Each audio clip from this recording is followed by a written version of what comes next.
ညီကိုတရားလုံးပဲမင်္ဂလာပါ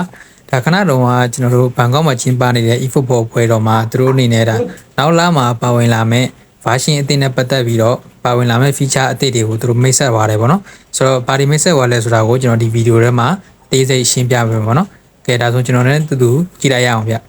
โอเคဒီ update ကကြတော့နောက်လာမှာကျွန်တော်တို့ပါဝင်လာမှာပေါ့နော်ဘယ်နေရာနေလဲဆိုတာတော့သူတို့မပြောပါဘူးโอเคပထမဆုံးအနေနဲ့ကသူတို့ new feature အနေနဲ့ custom tournament ပေါ့နော်ကျွန်တော်တို့ကိုယ်တိုင် custom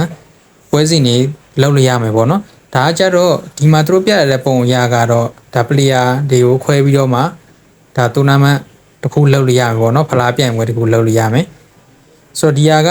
အလဲကလူတယောက်ကတိုင်တယောက်ကမိုဘိုင်းကြံမှာလိုမျိုးလုပ်ပေးရမှာလားဒါမှမဟုတ်လည်းဒီ စော့တဲ့လူ၄ယောက်ကပဲတယောက်ကထောင်ရမှာလားဆိုတာကတော့သူတို့မပြောပါဘူးပေါ့နော်တကယ်လို့အလဲကလူတယောက်လောက်ရမယ်ဆိုတော့ပိုမိုက်မယ်အဲ့ဒါဆိုလို့ရှိရင်ကျွန်တော်တို့ပြိုင်ပွဲတွေလုပ်ပေးလို့ရပြီပေါ့နော်ဒါတော့ဒီမှာရမယ်ဖလားပါဗျဖလားပုံစံမှာโอเคဘာစင်ရတော့ 6.0 ပေါ့နော်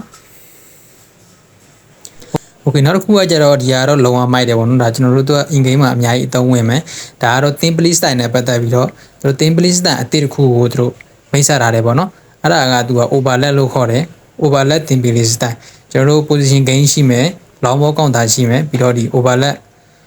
theme play style ပေါ့နော်ဒီ play style ကိုသူတို့ပြောရတဲ့ပုံစံတော့ဒါကတော့တိုက်စစ်စင်တဲ့အချိန်မှာဆိုလို့ရှိရင်ဒါကိုပလီယာတွေကစွစွစစီနဲ့ပို့ရှိပြီးတော့ဒါဘောလုံးရှိတဲ့လူသင်းပေါ်နားမှာပဲစွစွစစီနဲ့ရှိပြီးတော့ short pad တွေပေးလို့ပို့ကောင်းမယ်ပေါ့နော်ဆိုတော့အဲ့ဒီ short pad တွေပေးပြီးတော့တခြားပြိုင်ဘက်တင်ရဲ့ခံစစ်ကိုကျွန်တော်တို့ကထိုးဖောက်မဲ့ပုံစံမျိုးပေါ့နော် position gain နဲ့တော့ပို့ပြီးတော့တူတယ်ပေါ့နော်သူက overlap ကကြတော့နောက်တစ်ခုကကြတော့ကျွန်တော်တို့ဒါကစားကွက်တိုင်းနဲ့ဆိုင်တယ်ပေါ့နော်ဆိုတော့ကျွန်တော်တို့ပွဲမစားခင်မှာပြင်ဆင်ရမယ့်ဟာဒါကအခုကျွန်တော်တို့ဥပမာ433နဲ့ပွဲထွက်လာပြီးတဲ့ဆိုလို့ရှိရင်ကျွန်တော်တို့ကတိုက်စစ်စင်တဲ့ချိန်မှာဘယ်လိုမျိုးနဲ့တိုက်စစ်စင်နေလဲပေါ့နော်ဥပမာ442နဲ့တိုက်စစ်စင်မယ်ပေါ့โอเคဒါဆိုရင်ပြန်ပြီး defend တဲ့အချိန်ကြလို့ရှိရင်ကျွန်တော်တို့က932နဲ့ပြန် defend မယ်ပေါ့အဲ့လိုမျိုးတစ်ခါလေးပြင်ဆင်ရလို့ရတယ် defend တဲ့အချိန်ကျရင်ကိုယ်တင်ကစားသမားတွေက932ပုံစံကိုရှေ့ကိုပြောင်းလိုက်မယ်တိုက်စစ်စင်တဲ့အခါကျရင်442ဒါမှမဟုတ်လို့ရှိရင်လည်း433ဒါမှမဟုတ်လို့ရှိရင်424အထိကိုဒါတိုက်စစ်မှာအများကြီးထားပြီးတော့ဒီမှာဒါလုပ်လို့ရတယ်ပေါ့နော်ဒါသူစော့နေနေမှာကျွန်တော်တို့ defend လုပ်တဲ့ခါကြာလို့ရှိရင်ဒီ shape က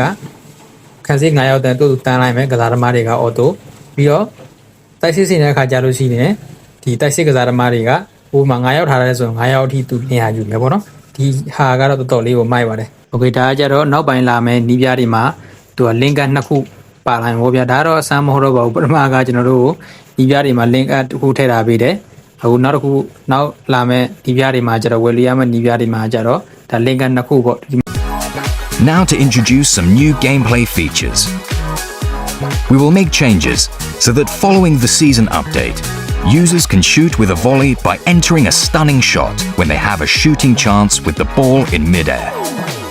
So gameplay ဘိုင်းနဲ့ပတ်သက်ရင်ကတော့အများကြီးမပါလာဘူးပေါ့နော်အသစ်တွေကတော့ဒီဥပမာနောက်ကျွန်တော်ကန်တာပါညာမှာပို့ပြီးတော့တိကျသွားမယ်ပေါ့ဒီလောက်ပါပဲဒီမှာရတော့လဲနောက်တစ်ခုကကျတော့ကျွန်တော်တို့ daily game က penalty ကမှမဟုတ်တော့ဘူးသူဒီမှာပြရတဲ့ပုံစံရတော့ကျွန်တော်တို့အဲ့လိုမျိုး moment တစ်ခုခုပေါ့နော် moment တစ်ခုခုကိုဖန်တီးပြီးတော့ဝင်အောင်ကန်ရမှာပေါ့အဲ့လိုမျိုးတော့ထင်တာပေါ့နော်ဒါကတော့သူအပြည့်စုံအောင်မပြပါဘူးဒါလေးပဲသူပြပါတယ်ပေါ့နော်โอเคဒါကတော့ကျွန်တော်တို့ဒီနေ့ဘန်ကောက်မှာကျင်းပတဲ့ပွဲမှာသူနောက်လာမယ် update နဲ့ပတ်သက်ပြီးတော့ game မှာပါလာမယ် feature အသစ်တွေကိုသူမိတ်ဆက်ပေးခဲ့တာကိုကျွန်တော်ပြန်ရှင်းပြပေးခဲ့တာဖြစ်ပါတယ်ကျွန်တော်ရဲ့ e-football mobile မှာပေးကိုလည်း like and follow လုပ်ထားပေးကြပါဦးဗျအားလုံးကိုကျေးဇူးတင်ပါတယ်